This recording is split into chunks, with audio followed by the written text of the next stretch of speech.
Barry Bennell abuse victim confides in Richard Madeley I kept secret for 50 years. Richard Madeley was left speechless on today's edition of Good Morning Britain as Chris Unsworth opened up about being abused as a young boy by football coach Barry Bennell. The presenter, who has stepped in for Piers Morgan on Good Morning Britain, was lost for words as Chris revealed the first person he told about the abuse was his partner last year. Speaking about Bennell's sentencing next week, Chris said, "I always said I wanted to have my day in court and see this man.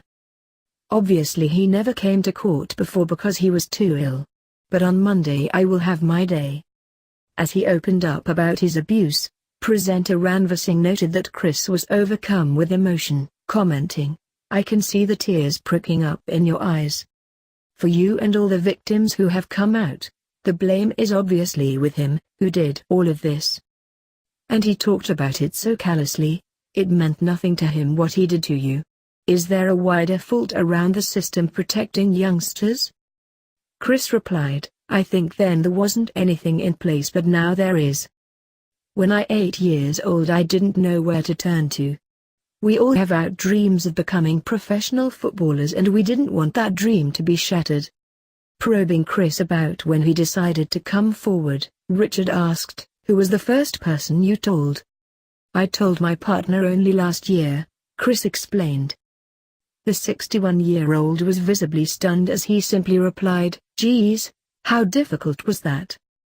At times when we talked about football, certain things would creep up, but I locked it away," Chris detailed.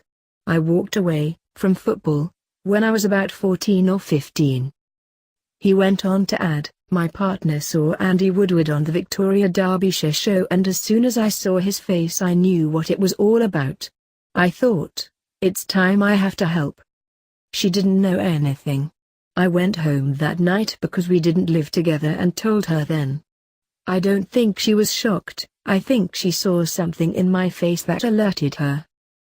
Chris told Ranvir and Richard that it helped to talk about the abuse he suffered and hopes that Bennell is given life imprisonment on Monday.